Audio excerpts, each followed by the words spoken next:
So you don't get this close normally to a white-eared honeyeater unless there's something going on.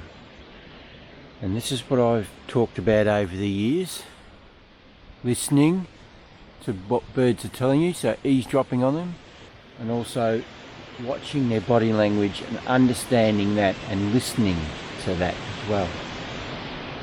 So that white-eared honeyeater just showed me something, and that is it's building a nest just here, and it wasn't happy about me being here. Now, it didn't vocalise at me, it flew up really close to me, buzzed me a little bit, so I was alerted straight away, and it's just a matter of stopping and watching what happens from there. Right, yes, almost complete nest. I know it's a bit dark, just getting a little bit of sun here, but yeah, look at that. It's just been almost completed there. And we're just off the track here. And this is the same pair, I would say, that nested on this side last year.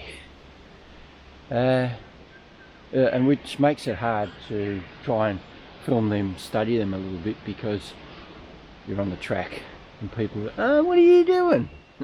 I hate that. But anyway, hi and welcome to my office. Today's subject is catching up on how I'm going with my documentary. I'm really amazed this year at how early birds are nesting. The white-eared honeyeater don't normally nest until they're getting towards the end of October. This is extremely early. August? It's weird. In fact, a lot of the birds that nest in here are all doing the same. Tree creeper, usually later in the year there, and nesting in a dead tree there. Typical sort of this year, get a few spotted pardalote, but there's tons of them nesting at the same time. That's why I'm sitting here next to the creek. Oh, hit by flowers off the silver wattle. Yeah, they're nesting as well, because we've had such an amazing wet winter. I haven't seen one like this since I was a little kid. There's a lot of years gone by since we've had such a wet year. So there's tons of insects around. That's a good sign when you see birds nesting early, that there is an abundance of food, and there's going to be a plague of some sort of insect around, that is for sure. So yeah, it's amazing. Alright, so the reason for this video is a quick catch up with my documentary. How am I going with it? Alright, so this is where I'm at the minute. It took me quite a few months to write a script for episode number 1. And then that's to do with voiceovers and performing live to the camera. So then it's taken me quite a few months to actually get that performance right with my voiceovers. It's been tough because it's still a learning curve for me. You know, I have no training on this except for me just mucking around in my voiceover room, listening to YouTube videos, professionals, you know, so I've had a little bit of training, I guess, from them. I've learned a hell of a lot. So that's taken up from start to finish. Yeah, I've finished at the minute 8 months. But so now I've moved on from that to practicing and seeing whether my locations are right live. So that's what I've just done yesterday. I had 3 short segments, so they're just introducing, well, this is the next part of the story. So they're not very long, they're very short. It's easy for me. Speaking to the camera is easy. Doing voiceovers isn't, because you're in a room cut off from nature. When I'm out in nature and yeah, speaking to the camera, I've been doing it for years. It's very natural for me to do it now, especially being out in nature. So yeah, it was easy for me, and I nailed it on the first attempts. But to make sure that, you know, I came across that I really enjoy and understand and have good information about what I'm talking about, I did 3 takes. Just think, sorry, I've got my subjects just come back. So we'll just stop for a minute. Stop recording. Osmo.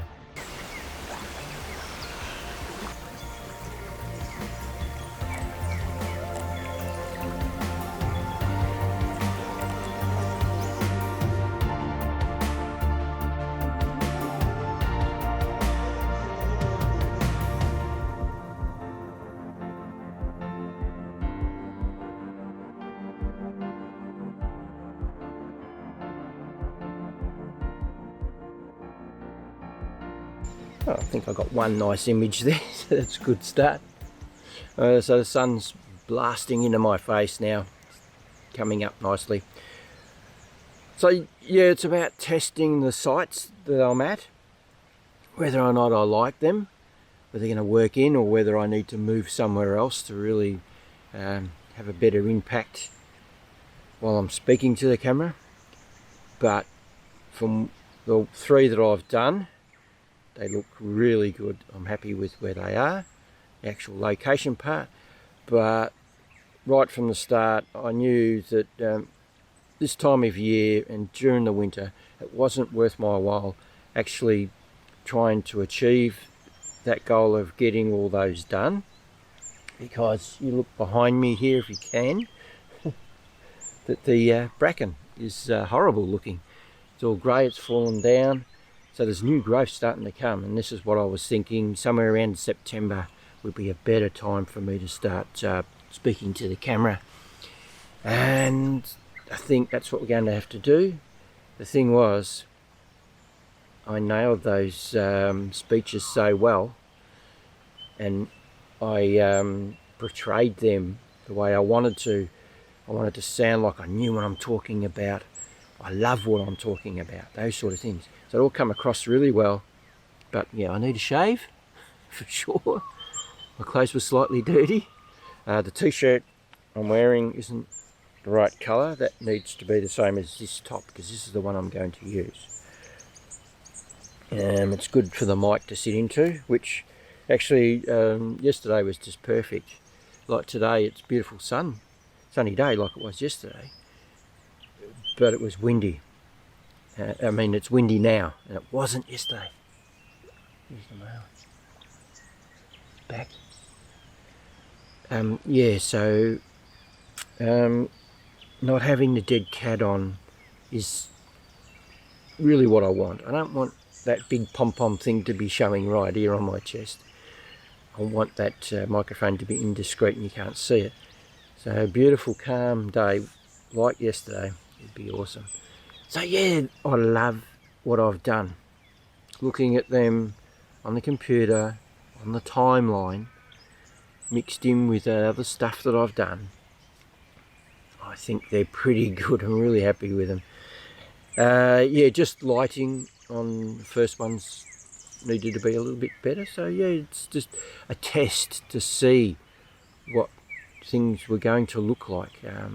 And the actual speech itself, have I written that nicely? So yes, I have. Yes to all the things that I needed to know about. So those 3 locations, we're sticking with them. They work in well with my speech. And we'll move on and find some other sites and see whether they're going to be any good for the rest of it as well. So it's another 5 parts of me speaking to the camera, introducing the next story.